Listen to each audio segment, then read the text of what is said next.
I remember the exact sound the door made when it closed behind him. It was not loud, not dramatic, just a quiet click that somehow echoed louder than anything I had ever heard. In that single moment, my entire life split into two parts.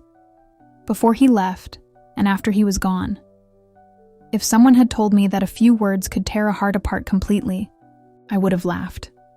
But that morning, standing there with our newborn twins only a few steps away, I learned just how wrong I had been. My name is Ava Carter, and there was a time when I believed love could survive anything. I believed that if two people truly cared for each other, nothing in the world could come between them. I believed that loyalty and promises actually meant something. Looking back now, I realize I was not naive because I loved deeply. I was naive because I thought the world rewarded that kind of love. I met Ethan Whitmore on a cool October afternoon in New York City, when the sidewalks were painted with fallen leaves and the air carried that quiet, golden calm before winter. At the time, I had just moved to the city after finishing college, chasing a career in interior design and trying to prove something to myself. Ethan walked into my life like something out of a story. Charming, effortless, and disarmingly kind. We met in a small cafe tucked between two busy streets, the kind of place people passed by without noticing. But for me, that place became the beginning of everything. Back then, he was just Ethan. He never introduced himself with his last name, never talked about his family, and never hinted at the world he came from. To me, he was just a man who smiled like he meant it and listened like what I said actually mattered. It was only later that I learned he was the only son of the Whitmore family, a name that carried weight in the real estate world across the country. They owned luxury properties, had influence in every major city, and operated in a world I had never even imagined stepping into. But by the time I learned all of that, I was already in love with him. Our relationship moved quickly, the way it often does when everything feels right. There was no hesitation, no second guessing. He made me feel safe, seen, and chosen. And for a while, I truly believed I was enough for him, regardless of where he came from or what his family expected. When I found out I was pregnant, Ethan held me so tightly I could barely breathe. His happiness felt real, overwhelming even. He promised me that nothing would change, that we would build our own life together, separate from expectations and pressure. I believed him. I wanted to believe him so badly that I ignored the small, quiet voice in the back of my mind that warned me life was never that simple. Everything changed the day I met his mother. Her name was Victoria Whitmore, and from the moment I stepped into her world, I knew I did not belong there. The house alone felt like a museum, filled with expensive art, polished marble floors, and people who spoke in careful, calculated tones. I felt like an outsider the second I walked through the door, like I had crossed into a space that was never meant for someone like me. Victoria greeted me with a smile that never reached her eyes.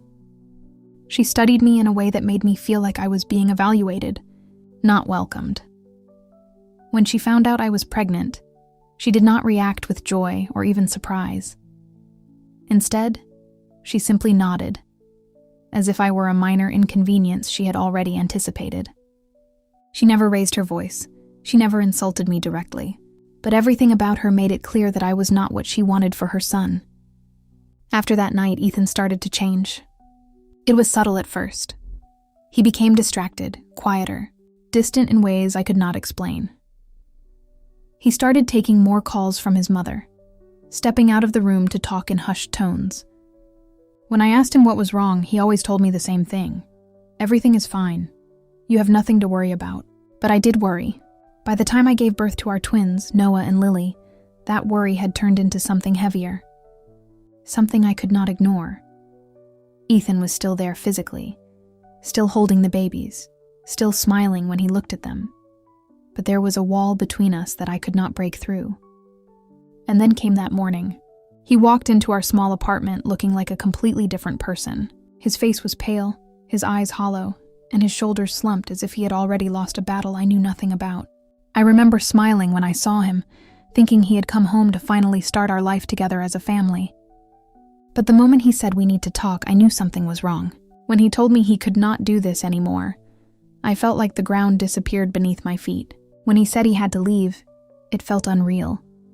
Like I was watching someone else's life unfold in front of me. And when he finally admitted that his mother was right, that we did not belong in the same world, something inside me broke in a way that could never fully be repaired. He did not fight for us. He did not hesitate long enough for me to believe he might change his mind. He apologized, quietly, almost like it was a formality, and then he walked out. Just like that, Noah and Lily were sleeping in their crib when the door closed. They had no idea their father had just chosen a life without them. I stood there for a long time, staring at that door, waiting for it to open again. It never did. The days that followed were the hardest of my life. I realized that I did not have the luxury of falling apart. They needed me, completely, fully, without hesitation. And no matter how broken I felt, I had to stand up for them. So I did. Finding work was harder than I expected. No one wanted to hire a new mother with twins, especially not someone who needed flexibility. I faced rejection after rejection, each one chipping away at my confidence. But I kept going, because stopping was not an option. Eventually, I found small freelance work in interior design. It was not much, but it was enough to keep us afloat. I worked late at night after the babies fell asleep, pushing through exhaustion just to make it to the next day. And then, slowly, an idea began to form. It started with something simple: baby clothes. I noticed how expensive, well-designed clothes were, and how poorly made the affordable ones felt. I remembered the sewing skills my mother had taught me when I was young, and I decided to try creating something better. At first, it was just for Noah and Lily. But when I shared photos online, people started asking where they could buy them. That was the moment everything began to change. I named the brand Little Nest. It was small at first, barely noticed, and filled with setbacks. But I kept learning, improving, and showing up every day. Slowly, orders started coming in. Then more. Then more. Months passed, and what started as a desperate attempt to survive turned into something real. Then one day, everything exploded.